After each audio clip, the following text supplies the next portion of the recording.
Kita tidak keberatan Tuhan menjawab doa. Tapi masalahnya, pada waktu Tuhan menjawab doa kita, cara Tuhan menjawabnya itu beda dengan apa yang kita inginkan. Kita berdoa, Tuhan tolong pulihkan pernikahanku. Lalu apa yang terjadi? Tuhan menyingkapkan egoisme yang ada di dalam hatimu, yang selama ini kamu sembunyikan. Dan kita berkata, Tuhan bukan begitu maksudku. Kita berdoa, Tuhan dekatkan aku kepadamu. Dan Tuhan mengizinkan musim yang membuat kita kehilangan pegangan. Bisnismu bermasalah, kesehatanmu terganggu, rencana hidupmu jadi berantakan. Dan kita berkata, Tuhan yang aku minta kedekatan, bukan kesulitan. Saudara, seringkali itulah hidup kita. Kita melihat goncangan, Tuhan melihat tujuan. Kita melihat kehilangan, Tuhan melihat pembentukan. Kita melihat penderitaan, Tuhan melihat proses. Kita melihat keterlambatan, Tuhan melihat waktu yang sempurna. Seringkali kita bisa menerima Tuhan bekerja, tapi sulit menerima bagaimana cara Tuhan bekerja. Jadi kalau saudara sedang mengalami sesuatu yang sedang tidak masuk akal, Anda bertanya, doesn't make sense. Disinilah saudara perlu tempat untuk memandang. Karena begini saudara, kalau Tuhan semuanya make sense, tidak pernah bertentangan dengan kamu, mungkin yang kamu sembah hanyalah versi ideal dari dirimu sendiri. Saudara tahu? Cara yang paling sulit dipahami oleh seluruh dunia adalah salib Kristus. Coba bayangkan kalau saudara ada di posisi murid-murid di Jumat Agung itu. Di hari Jumat itu, Yesus Kristus, Sang Raja di atas segala raja, ditangkap, yang membangkitkan orang mati, difitnah, juru selamat dunia, Mesias, dihina, disiksa, disalibkan, dibunuh. Gak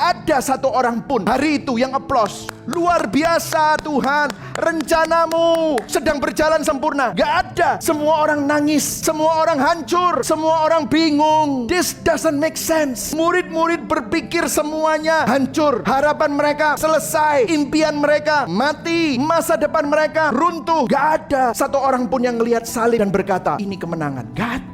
Tuhan pakai tangan bangsa-bangsa durhaka, Tuhan pakai pembunuhan, Tuhan pakai salib. Itu semua sesuai dengan maksud dan rencana Tuhan. Karya salib Kristus menunjukkan kepada kita bahwa Allah dapat mengubah kejahatan terbesar menjadi kebaikan terbesar. Itulah sebabnya orang Kristen punya pengharapan, bukan karena semuanya masuk akal, bukan karena saudara selalu dapat jawaban doa, tetapi iman Kristen kita mungkin tidak paham semua providensia Allah, tapi kita punya salib. Mungkin hari ini ada yang datang ke gereja dan saudara tanya, Tuhan kamu sedang apa? Mungkin Anda sedang mengalami kesulitan, masa depanmu mungkin terlihat kabur. Anda gak ngerti apa yang Tuhan sedang lakukan. Habakuk juga gak ngerti, para murid juga gak ngerti, tapi akhirnya mereka belajar sesuatu. Iman kepada Tuhan bukanlah mengerti segala sesuatu. Iman adalah mempercayai bahwa ada pribadi yang memegang segala sesuatu. Dan perhatikan ini, tangan yang sama yang mengatur sejarah adalah tangan yang sama yang pernah dipaku bagi engkau. Mungkin hari ini Anda belum memahami rencananya, tetapi di salib Anda melihat hatinya. God loves you. Jadi kesimpulannya, kalau Tuhan bisa pakai pengkhianatan Yudas, kebencian para imam, kepengecutan Pilatus, kekerasan Romawi, kematian anaknya sendiri untuk menyelamatkan saudara dan saya, maka Tuhan juga bisa memakai bagian hidupmu yang saat ini gak masuk akal untuk kemuliaan Dia dan untuk kebaikan kita. Kalau Tuhan bisa dipercaya di Golgota, maka Dia dapat dipercaya di tengah